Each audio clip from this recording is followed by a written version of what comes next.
So our good friend Clive at Stromberg Carburetor heard about our road trip in the panel truck to the Race of Gentlemen, and he thought it might be a good platform to test out the new BIG 97s. And so basically they look just like a Stromberg 97. They're so awesome. It's so fun opening up that box every time.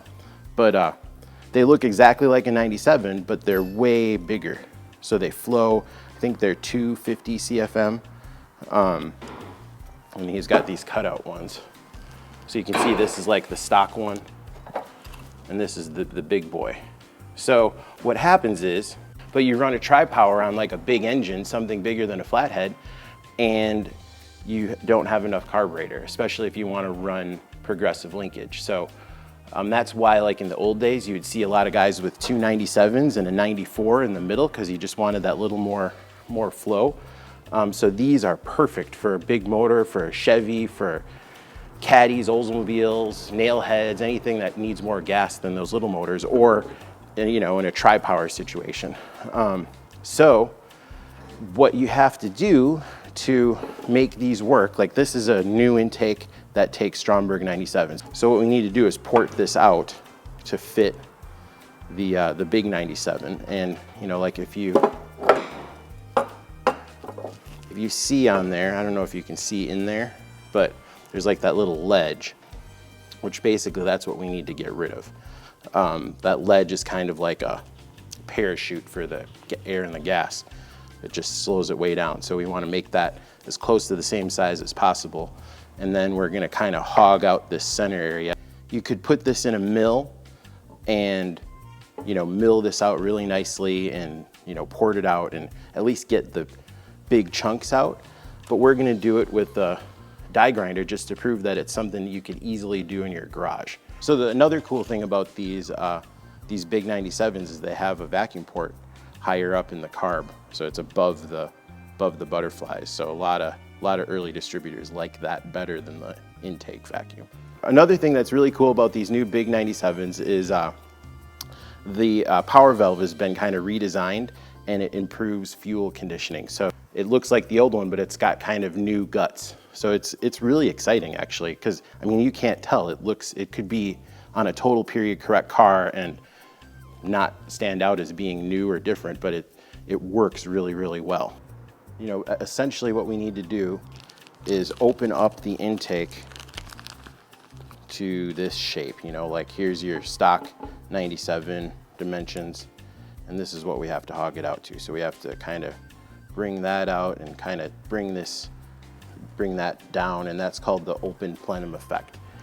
If you look at the base of the carb, it's kind of hogged out in there, and they want you to kind of match that into the intake, and that's called the early plenum effect. And what that does is, right now these ports are isolated, so they're kind of each going to a cylinder. So when you open that up, it allows whatever cylinder needs it to draw the gas. So it's way more efficient and it works well. So that's kind of what we're trying to achieve. So everything about this should be way smoother and more kind of roadworthy than your stock 97. All right, so what I'm gonna do is I'm gonna put some layout fluid on here.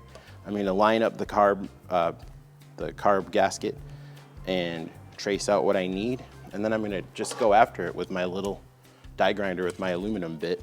All right, so now we have the layout fluid, and we gotta let that dry.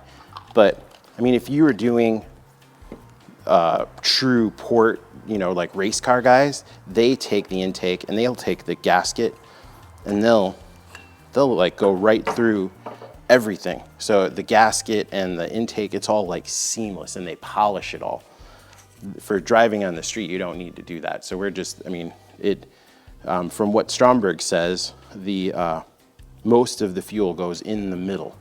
So the edges, if they're a little crude, won't make a big difference. Obviously, the smoother you can make everything, the better. But for this application, we're just trying to get that open plenum effect and make it so we don't have a shelf. So I think we should be able to do it pretty easily.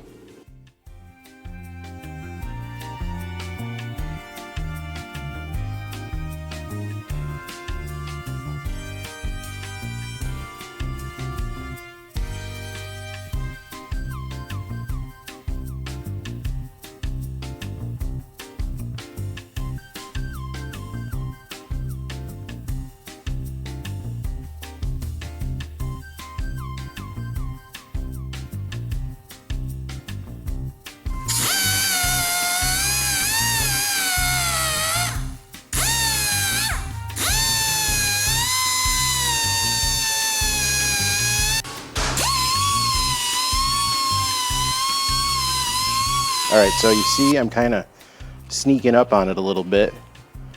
I've got it I'm going down pretty far, and I've got a nice little angle started. You know, and I'm not trying to, this isn't a race car, obviously. It's a work truck.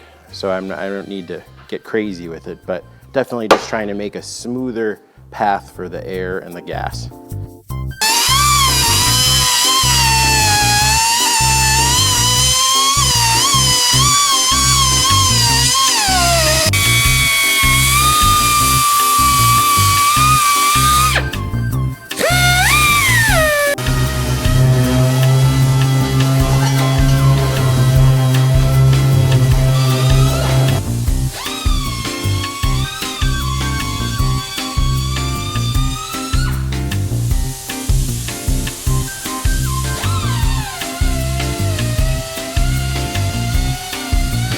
I used my little die grinder and I got it all the way, or I got the big stuff out. Then I went with my little belt sander and smoothed it out, and then I filed the edges, and I have a little bit left to do and I want to clean it up a little more, but for the most part it's pretty much ready to go. And you can see in the gaskets now, you know, that it's right in there.